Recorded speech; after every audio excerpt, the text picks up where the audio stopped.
एक तरफ कह रहे हैं राकेश शेट्टी साहब कि हिंदू मुस्लिम में बांटने का काम करती है बीजेपी, इनको ये मुद्दा सूट करता है। और अगर मैं ये कह दूं कि आपकी स्थिति सुधरी इसीलिए क्योंकि आपको मुस्लिम वोट बैंक ने बहुत पूछा, भर भर के आपको मुस्लिम्स ने वोट दिया, तो क्या ये गलत होगा? पूर्णिमा जी, आप शायद जानती होगी कि सिर्फ मुस्लिमों ने नहीं, करोड़ों हिंदुओं ने भी इंडिया आघाड़ी को बहुत सारे वोट्स दिए हैं। ये आपको जानना है। और एट द सेम टाइम आप बीजेपी को भी ये ध्यान में रखना है कि उन्हें ना सिर्फ मुस्लिमों ने वोट नहीं दिया, वोट परसेंटेज देखा आपने जवान साहब? सुनिए वोट परसेंटेज देखा आपने? सुनिए तो अभी मुझे बात करने दीजिए। परसेंटेज देखा आपने ओवरऑल लोकसभा चुनावों में जो आपको वोट, उनका वोट परसेंटेज कम हुआ, आपने वो डिफरेंस देखा? महाराष्ट्र के वोट परसेंटेज डिफरेंस की आपने देखी? उत्तर प्रदेश में आप लोग बार बार बोलते हैं कि उत्तर प्रदेश में ये हाल हो गया, वो हाल हो गया, वहां का वोट परसेंटेज पता है आपको कितना रहा बीजेपी का पिछली बार के मुकाबले? मैं बोलूं अभी? आपको वोट परसेंटेज पता है या नहीं पता? ये बोलूं क्या पूर्णिमा जी? वोट परसेंटेज पता है या नहीं पता है सर? आप बोलने दोगी कि चुप वोट परसेंटेज पता है या नहीं पता है, ये बताइए। आप सुनिए अभी। आपने करोड़ों बोल दिया ना, इसीलिए मेरे मन में सवाल आ गया। आपने कहा करोड़ों लोगों ने ऐसा कर दिया, करोड़ों लोगों ने अलायंस को वोट दे दिया, इसीलिए मैंने वोट परसेंटेज का जिक्र किया। अब अपनी बात को पूरा करेंगे चौहान साहब। हाँ, अभी आप प्लीज मुझे इंटरप्ट मत कीजिए, कोशिश करूंगी सर, सुनने दीजिए मेरी बात। पूर्णिमा जी, बीजेपी को सिर्फ मुस्लिमों ने वोट नहीं दिया, ऐसे नहीं, करोड़ों हिंदुओं ने बीजेपी को वोट नहीं दिए। ये आप इसका परसेंटेज आप देख ले और जनता के सामने अभी आपके स्क्रीन पे बताए कितने लोगों ने उनको वोट नहीं दिए। तो मेरा कहना ही है, अभी विश्वास पाठक जी थोड़ी देर पहले ये बोल रहे थे कि जब सत्ता में आते हैं बीजेपी, तो सत्ता में आती है तो बीजेपी सभी धर्मियों का विकास करती है, सिर्फ हिंदुओं का नहीं। तो यही फर्क है बीजेपी में और इंडिया आघाड़ी में कि हम चुनाव के वक्त भी सभी धर्मों की हितों की और उनके विकास की बात करते हैं, और सत्ता में आने के बाद भी संविधान के आधार पर सत्ता में आते हैं और सत्ता में सभी का लोगों का विकास करते हैं। बीजेपी का अलग ये है कि बीजेपी चुनाव के दरमियान सिर्फ हिंदुत्व के आधार पर चुनाव लड़ते हैं और सत्ता में आने के बाद उनको संविधान के आधार पर ही सबको न्याय देना पड़ता है, सबका विकास करना पड़ता है। तो उसमें ये इनका फर्क है। हमारे इसमें कोई फर्क नहीं। चुनाव से पहले भी हम संविधान को मानते हैं, चुनाव के बाद भी संविधान को मानते हैं। दूसरी बात, जैसे कि अभी मैंने कहा, लव जिहाद के बारे में इतनी बात आप कर रहे हैं सभी लोग, तो सरकार किसकी है, पूछा किसको जाना चाहिए? सरकार अगर भाजपा की है, गृह मंत्री अगर भाजपा के है, मुख्यमंत्री अगर शिवसेना के वो उनके साथ है, तो सवाल उनसे पूछे जाने चाहिए कि 1 लाख लड़कियां अगर बेपत्ता होती है, लापता होती है, तो उनको ढूंढ के लाने के लिए या ये ना हो, इसके लिए ये सरकार क्या कर रही है, ये सवाल उनसे पूछे जाने चाहिए।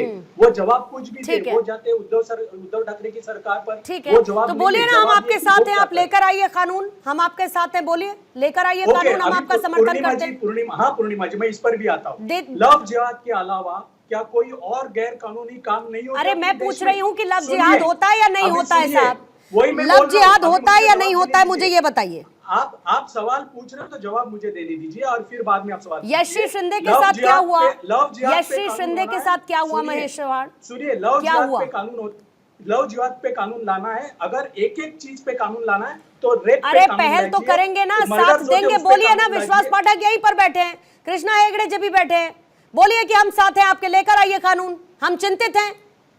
जो भी गैर कानूनी है, जिस वजह से लड़कियां बेपता होती है, हम उसके साथ है।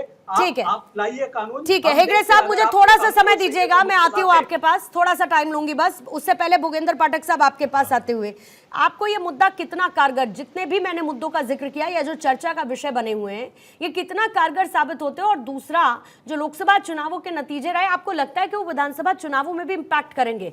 क्योंकि विपक्ष ने एक चीज तो कैरी फॉरवर्ड की है लोकसभा चुनावों के नतीजों के बाद भी, कि संविधान को लेकर हम वैसे ही बात करेंगे, तुष्टीकरण की राजनीति बीजेपी करती है, हम इसकी बात करेंगे, और इसके साथ ही और भी कई मुद्दे जिनका वो जिक्र करते हैं कि हम विपक्ष जो है बीजेपी को, सरकार को इन मुद्दों पर घेरते रहेंगे। ये कैरी फॉरवर्ड है और जो विधानसभा के चुनावों में भी नजर आएगा महाराष्ट्र में। देखिए, काठ की हांडी दोबारा नहीं चढ़ाई जा सकती, पहली बार में ही उसका समापन हो जाता है।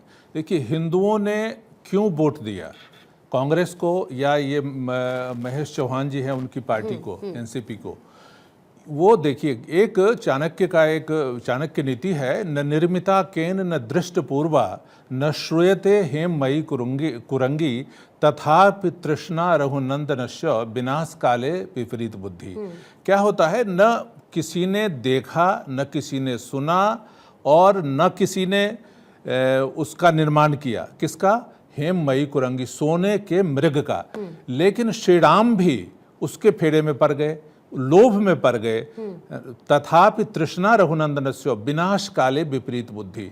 जब सरकार देश को पर दुर्भाग्य आता है तो लोग ऐसे निर्णय लेते हैं। वो खटाखट की जो पॉलिसी चली ना, खटाखट इतने लाखों रुपए मिल जाएंगे, उसने भ्रम में डाला। और ये जो है ना, इसी के लोभ में, इस लोभ में कुछ लोगों ने वोट दे दिया कांग्रेस को और इन कांग्रेस के जो सहयोगी दल थे उनको।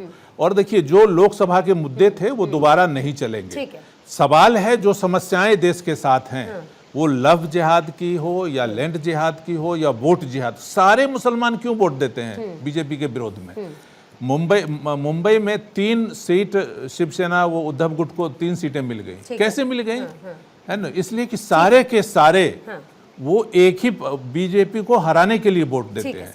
तो इसका जवाब है जो जातीय जनगणना की और जातियों में हिंदुओं को बांटने की कोशिश है, उसका जवाब यही है कि जो सच्चाई है वो बताएं। ठीक है। कृष्णा हेगड़े जी 30 सेकंड में अपनी बात को पूरा करेंगे सर। कृष्णा हेगड़े साहब। पूर्णिमा जी, जो इलीगल कंस्ट्रक्शन हाजी अली दरगाह के पीछे हुआ, विशालगढ़ किले पे हुआ, नीरा रोड में हुआ, मुंब्रा में हुआ, जहाँ पर इनके विधायक थे, जब हमने वो डेमोलिश करने की कोशिश की तो इनके विधायक जाके वहां पर खड़े होते। श्रद्धा वाइकर को इन्होंने न्याय दिया क्या? अभी यशस्वी शिंदे को उन्होंने न्याय दिया क्या? नहीं दिया। हमारे जो इतने लाखों जवान शहीद हुए हैं उनके बारे में ये क्या कहते हैं? कुछ नहीं कहते। ठीक है। इनको ये है कि कानून नहीं लेके आना चाहिए, लव जिहाद नहीं होना चाहिए, ये नहीं होना चाहिए, वो नहीं होना चाहिए। अरे भाई, आप वोट के लिए कितना झुकोगे? मेन मुद्दा यह है कि आप वोट के लिए कितना झुकोगे। ठीक है। सही बात कर रहे हैं। मैं एक चीज बोल लूं। हाँ, जल्दी। देखिए, लहरों के आने पे काई सा फटे नहीं, वोट की लालच में तोते सा रटे नहीं। नेता वही नेता है। नेता को अपने वोट के लिए नहीं, देश के लिए मांगना चाहिए वोट। ठीक है। चव्हाण साहब, जल्दी से क्लोजिंग कमेंट 20 सेकंड का आपसे लूंगी, फिर समाप्त करूंगी चर्चा। हाँ, मैं पाठक जी के वक्तव्यों के बारे में बात करना चाहूंगा। थोड़ी देर पहले उन्होंने किसानों के खिलाफ जो कानून लाए थे उन्हें अच्छे कानून बताया, और अभी लोगों ने जो मत बीजेपी को नहीं दिए उनको उन्होंने विपरीत, विनाश काले विपरीत बुद्धि ऐसे बोला। तो इनको लोगों के, जनता के विवेक पर इनको भरोसा नहीं है। जनता देखिए, लोभ में श्री राम भी पड़ गए। वो जनता को भी, श्री राम जानते थे कि सोने का मृग नहीं होता, तब भी वो चले गए। बीजेपी के प्रवक्ता के नाते यहाँ पर बात नहीं करनी चाहिए, उन्होंने वरिष्ठ पत्रकार के नाते न्यूट्रल रह के बात करनी चाहिए। जनता आपका चैनल देख रही है, जनता आपकी खबरें सुन रही है। देश की जनता को भ्रम में डालना, जिस पार्टी ने देश की जनता को भ्रम में डाला, वही लोग फिर उसके भ्रम में नहीं आएंगे। और आप देखेंगे कि विधानसभा के चुनाव में परिणाम अलग होंगे।